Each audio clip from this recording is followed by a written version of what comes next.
Hello, it's September 22nd, 2022, and first day of fall, and I just wanted to kind of do a run through of the garden showing how things are looking right now.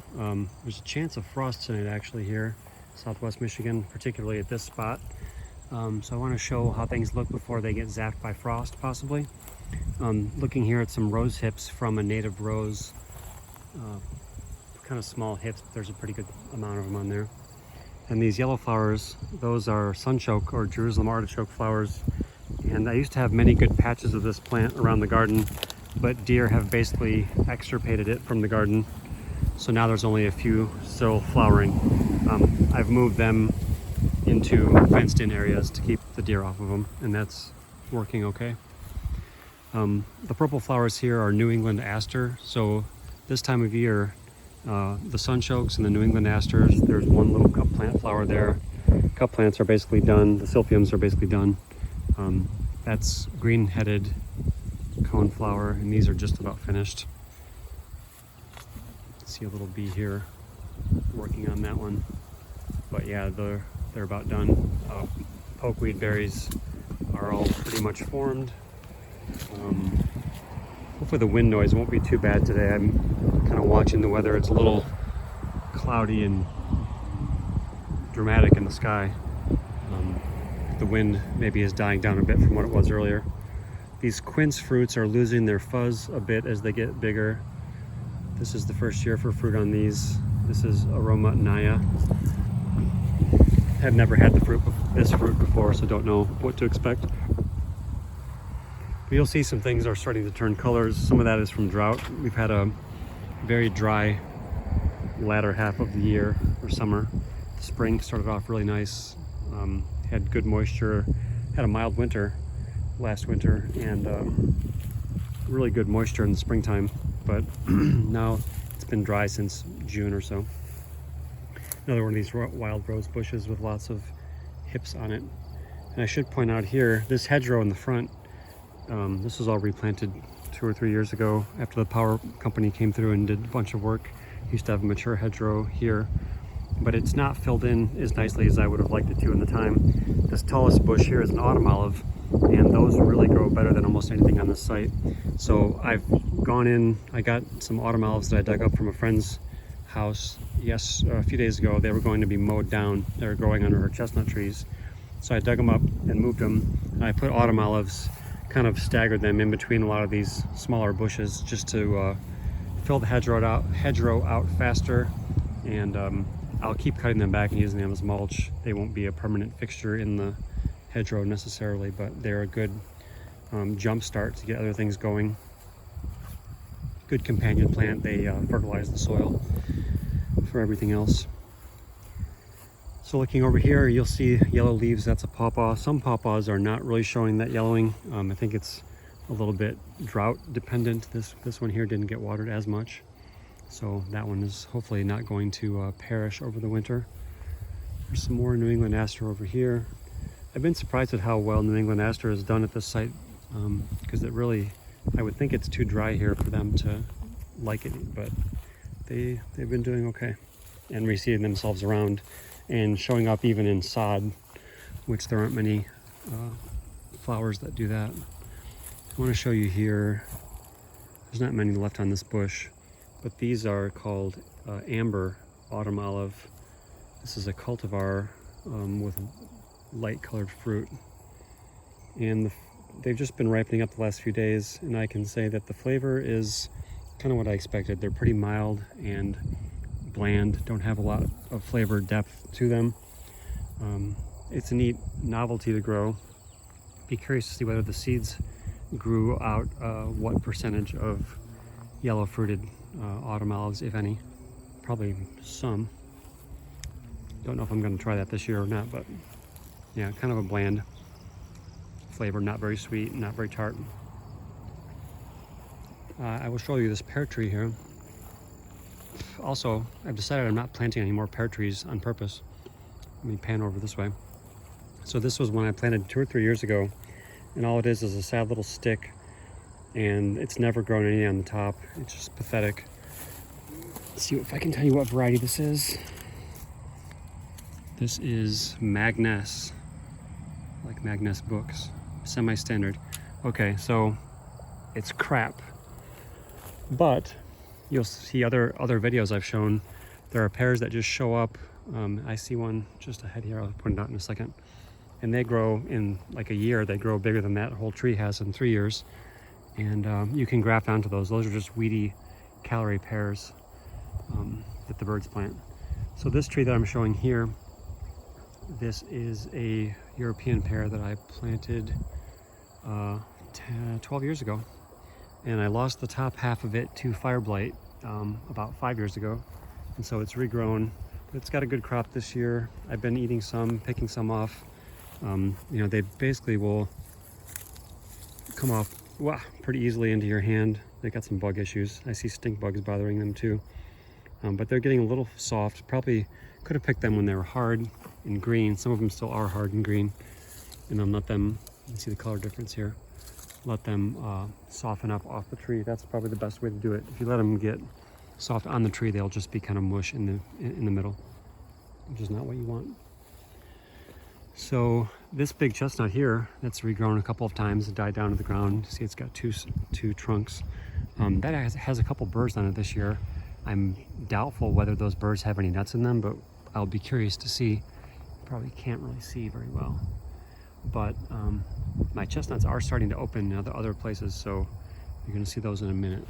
Let me pan back around here and show you a weed junk pear that the birds planted. So this looks like it's only been growing 1 year. It's already over 4 feet tall. So this is a perfect candidate for grafting next year. I can graft it wherever the diameter matches, you know, for my cyanwood. And this is a pear that I didn't try to grow, but it's here, and why not graft something good onto it? So maybe I'll try to get some Asian pear cyanwood and put that here. And what's growing right in front of it is a medlar that's never done anything. So I don't really care about this plant. It doesn't seem happy to be here. May not do very well, so may get rid of that medlar. Let that pear take it over. I was hoping for this kind of mixed sunlight because I thought it would make a nice visual. I'm not sure. It looks like the sun might be behind the clouds for a lot of this video. So it's been a tremendous apple year here. Stupid amount of apples. And you'll see most of them are going to waste on the ground. There's a little bird's nest up there. As I pan down here, most of them are just sitting there. Deer aren't even coming to eat them, which surprises me. So probably the woodchuck is enjoying them, the deer to some extent. I was seeing more deer pellets around here earlier in the season. Not so much now. This is a Johnny Gold. But there's some, you know, edible fruit, or certainly fruit that could be made into juice or cider on the ground. Or fed to animals. If you had chickens or pigs, they would love that stuff. So it's kind of a waste stream here that's not being utilized, unfortunately. I mentioned in my last video that my cider game was not up to speed this year, and it's not probably going to be. So I don't know, we only have a good apple year, about 1 in 5, I would say, on average. So maybe I'll have to wait 5 years to have another good cider year for my apples. Other people have good apple years, a lot of years. But the nursery area, not too much to be thrilled about over here. I mean, things are growing. I've kept things alive for the most part. These raised beds are a little bit of a pain. You've got to come and water them almost every day, or every other day at least, if it doesn't rain. Excuse me, I'm drinking water. But they're growing. I'm looking for homes for a lot of this stuff. I've got lots of American persimmons. I've got lots of chestnuts. I've got some grapes. I've got some hickories. Ooh, see, this needs water. These here are looking sad, so I will have to come water these tonight. But that's the first time they've looked that sad all season. Normally I've been pretty on top of this watering, and you almost have to be, unless you want to waste a whole year's worth of effort and don't water for a day or two, and then you lose everything that you've tried to grow. So these willows have got, you know, 4 or 5 feet of growth on some of them. There's a bunch of elderberries, things. If you've watched any of my videos, you've seen all this stuff before. Nothing too thrilling over here. That is a showy goldenrod, which is almost done flowering. That's one of my favorites, but I don't see a lot of pollinators on it with all the wind we're having, and the flowers are also almost done. So let me show you over here. Pardon this junkyard. most of this junkyard is not mine. But I do have these everbearing, or not everbearing, Primocane Blackberries here I want to show you. So this variety, we've been trying to figure out what these are. They get quite dark, almost black, and they're not very sweet. They don't have a very good flavor, a little bit astringent. Must be some common variety. My grandfather planted this tree. I took it to the guy at the farmer's market and he thought maybe Jonathan, but reading all the reviews of Jonathan online, I can't believe it's the same apple as this terrible apple. People are saying it's so tart and juicy and sweet, and this one is just not like that at all. So this search continues for the variety of that, but these Primocane Blackberries, these are called Prime Jim. Not a variety I would recommend because they've got about a 6-hour window of being good. Otherwise they're hard. If they're underripe, they're hard and sour. If they're overripe, they start to taste fermented and mushy. So you have a very minimal amount of time to get them when they're good. Okay, sorry for the focus there. I'm not going to walk over here because there's nothing much to brag on over there. There is one good autumn olive growing over there that's got nice large fruit and good tasting fruit, but we'll skip that for today. If you've seen an autumn olive, you've seen them all pretty much. So you've just seen the very beginnings of some fall color here. Nothing too major.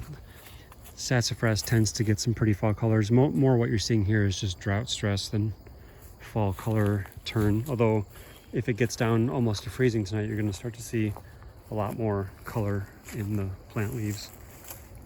So this beautiful hazelnut here, I've come and harvested a bunch off this already. Sorry for the bad lighting.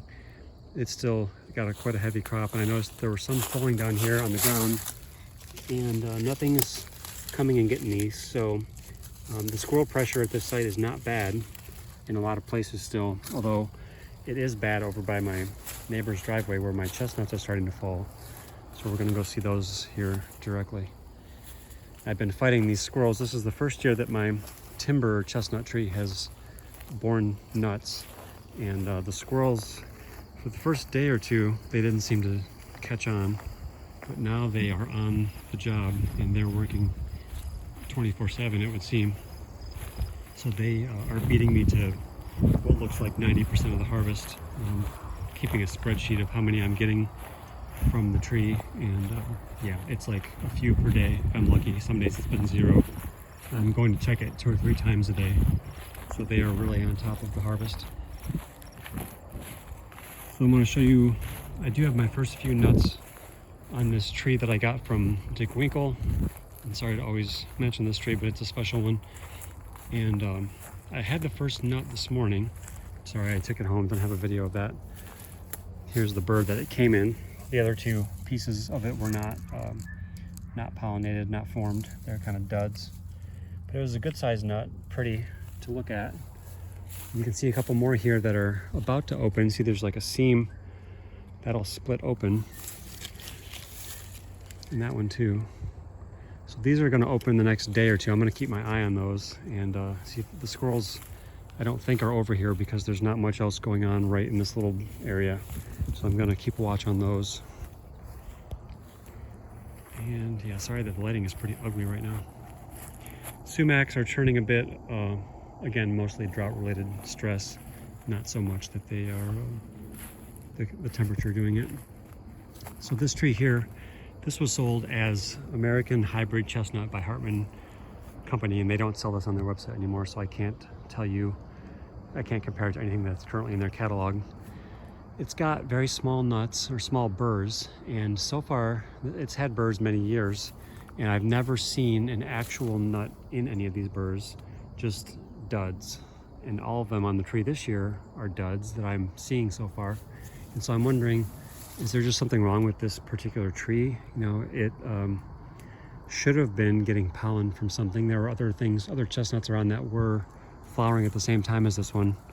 So why does it not fill out any of these burrs? Maybe I'm wrong. Maybe some of these will prove me wrong. Once they open, they'll have plump nuts in them, but I don't know.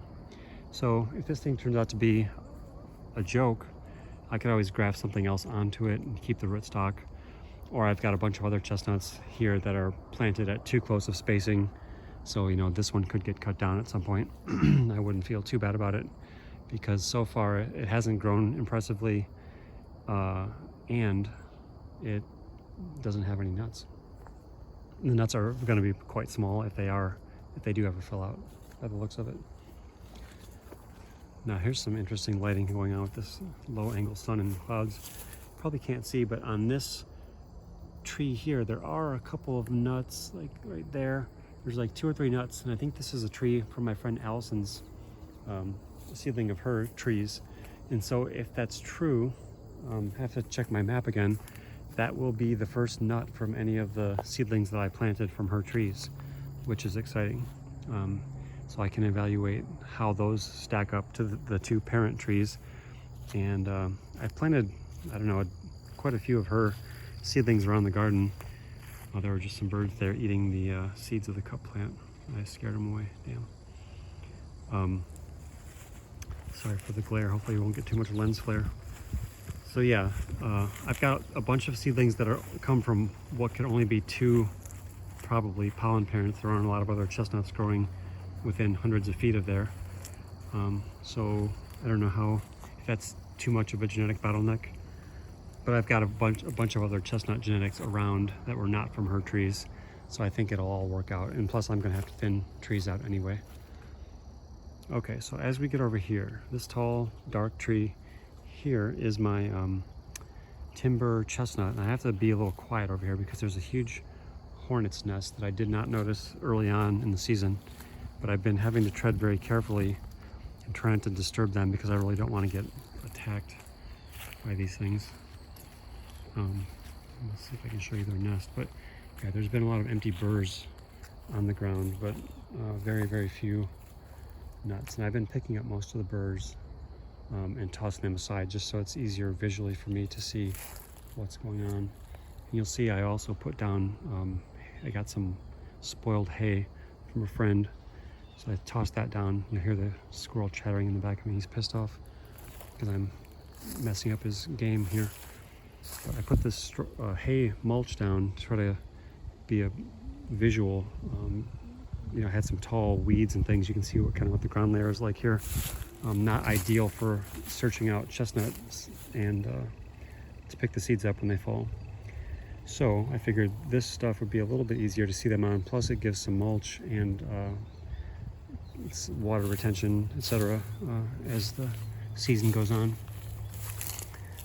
So let's see if you can see here. Right there in the middle, I don't know if I can zoom. Right in the middle, there's the big hornet's nest. So I'm not going to get real close to that. But I want to show you a few of these chestnut trees around here. And the nuts on this tree are smallish, but they're good nuts. Okay, I'm going to show you a couple other trees here. There's 4 what were called Seguin chestnuts. They're not the Pears seguini species, if I'm saying that correctly. These are Seguin crossed with Chinese chestnut.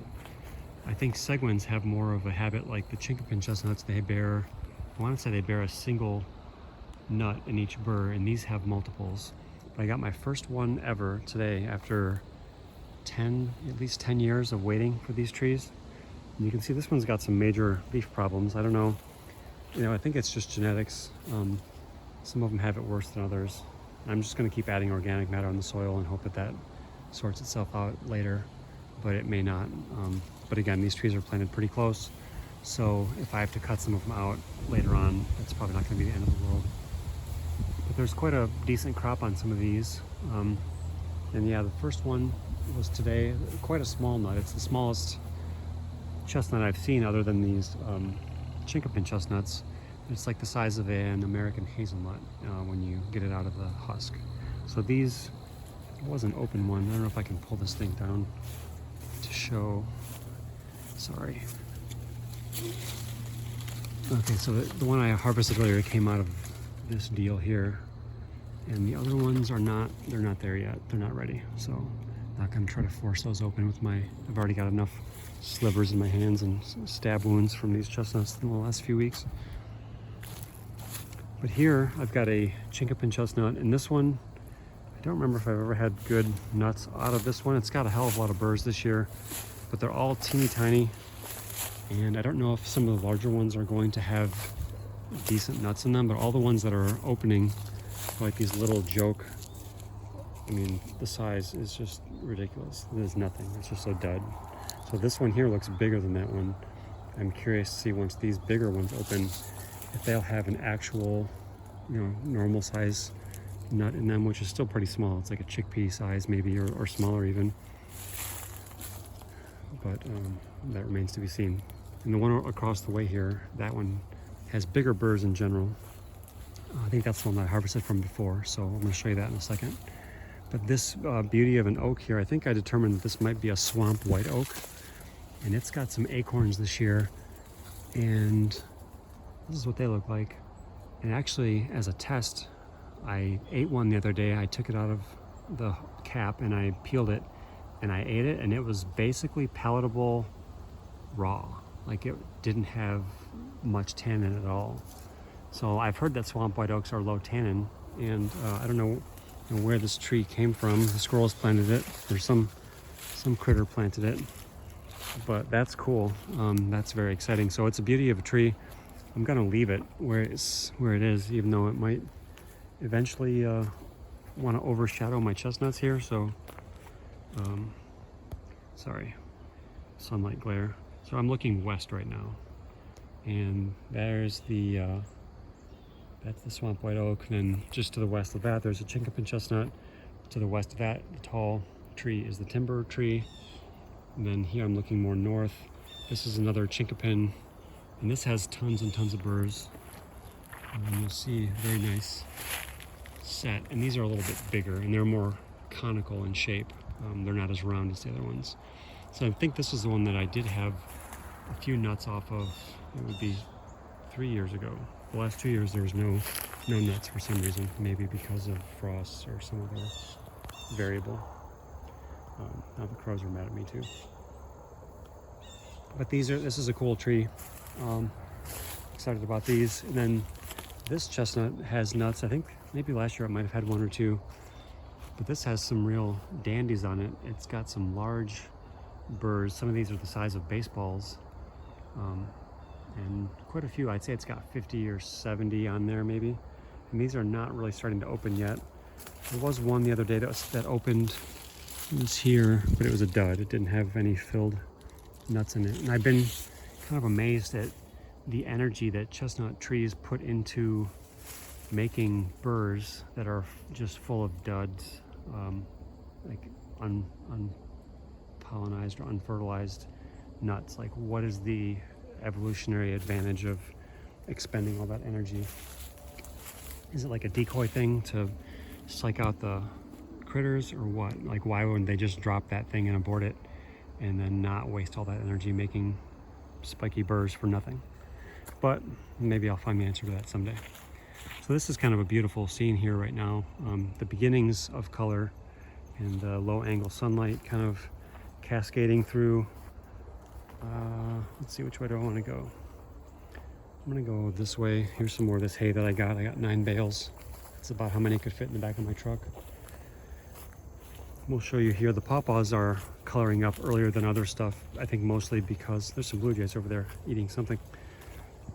I think mostly because of drought stress over here. And catalpas, their leaves are yellow in general, or yellower than most other plants, trees.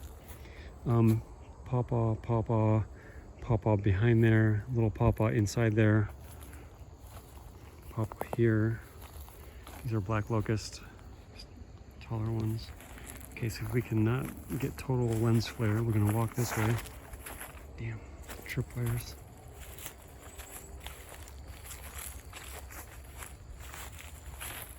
Not a lot of interesting stuff here. Stuff I mentioned before, apple graft there, regrafted pear rootstock here. Got good 4 feet or more of growth. This thing is not quite calloused over yet. It's getting there. I left this cover on just to give it some protection, but really impressive growth on that thing. Shows you what a well-established rootstock can push. These autumn olives, this is one that I got from Oikos years ago, and you can see they're nice and large. Now these don't have the flavor that some of the other ones do. They're kind of bland and still a little sour, but it's a beautiful fruit set on this bush. And actually a lot of my autumn olives, they tend to not live very long, and I've had quite a few already have died out on their own. And some just don't have any fruit this year. So this giant one in front of me is also from Lycos, has no fruit. And there's several others like that have no fruit. So don't know what the story is there. Maybe just year to year variability. That one's not from Lycos, but it also has no fruit to speak of. Okay, Lens Flare City. So we can not point the camera to the west. So there's not going to be a lot to talk about back here. Had a nice little wild plum harvest this year for the first time. I kind of missed the boat on the wild grapes. They were here and gone. I should have been checking more often. But the few that I had were very delicious. And I could probably take cuttings of that vine and propagate more of those if I want to. But I do have some wild fox grapes growing up by my shed anyway. They either are wild fox grapes or they're Concord seeds, which is almost the same difference, because there was Concord grape mulch dumped there at one time. So some of my Oikos oaks, sorry, brain lapse there, have acorns for the first time this year too, which is an exciting milestone. These were planted, I think most of them 10 years ago, and some have grown better than others. Like this one here had some problem. I think the top died and had to be cut out. You know, growing these things, I was using those tall tree tubes, which is a big mistake. I would never do that again. Do not recommend those tall tree tubes to anyone, the solid corrugated plastic ones anyway. They just were terrible. This is a Bur Oak, and it's got some acorns this year, if I can see any. Yeah, those little dudes. Pretty good sized acorns. For reference there. Nice. These little bird's nests from last year. So yeah, beautiful little Bur Oak there that's got some nuts. Got 2 or 3 others that have nuts this year too, which is great. There. Yeah, it's nice color out right now. Just have to angle the camera so I'm never facing into the sun. This oak, I don't think it has acorns this year. It looks like it got a little defoliated by something. The gypsy moths, wherever they've been renamed to, they didn't bother the trees too much. That one over there might have acorns this year too. I think I checked that out the other day. Luckily, you know, my oaks have enough setbacks without additional pest problems, but I'm sure those will come in force one of these years. So this is a Bergamble oak.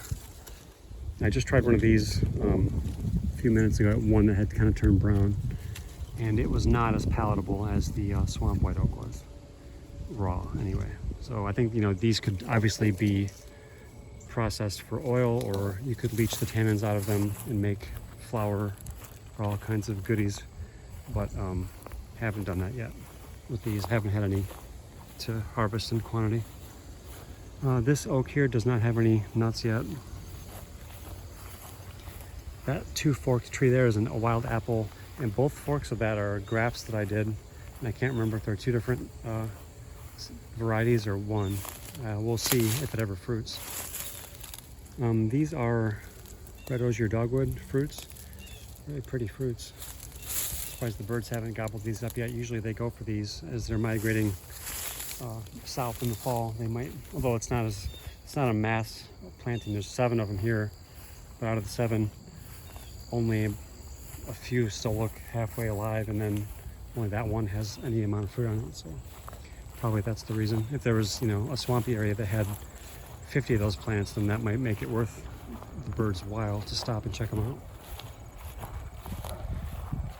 Okay, we're gonna walk pretty quickly because there's not that much around here that's very interesting. Persimmons didn't grow much this year. This hazelnut is kind of good, and the nuts are ripe, and I'm amazed actually that these haven't all been stolen yet. because it used to be, there's some wild hazelnuts growing in the tree line here. A lot of this was mowed down 3 years ago, so the woods used to come basically to where this hedgerow is.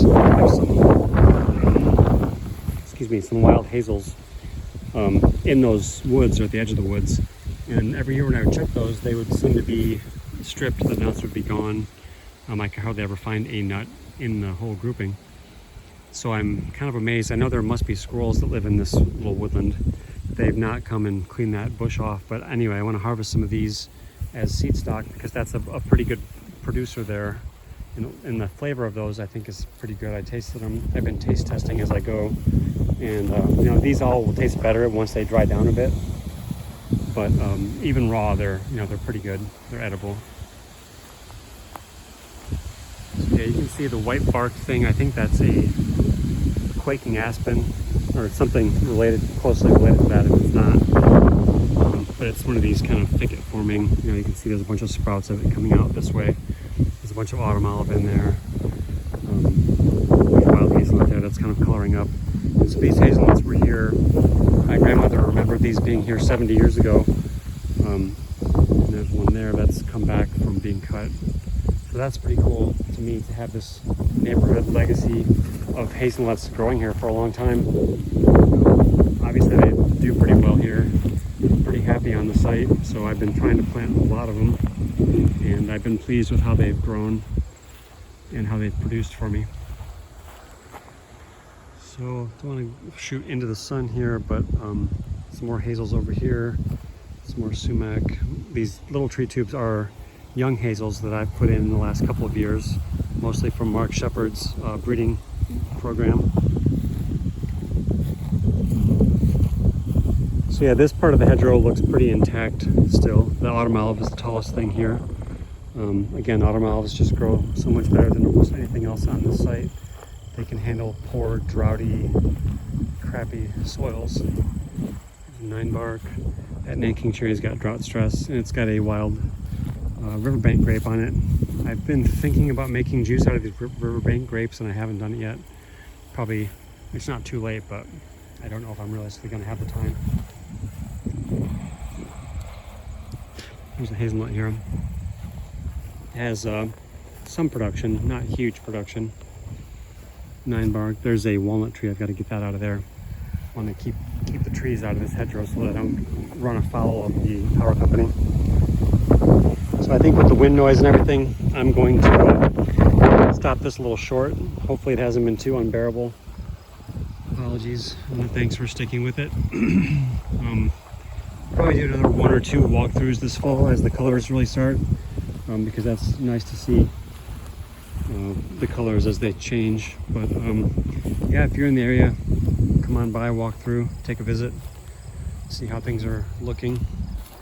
Here's a hazel with heavy production. I have not picked much off of this bush yet, but large nuts and kind of thick shells, but a pretty good amount of large nuts. So that's it. Thanks for watching. I will talk to you later. Bye.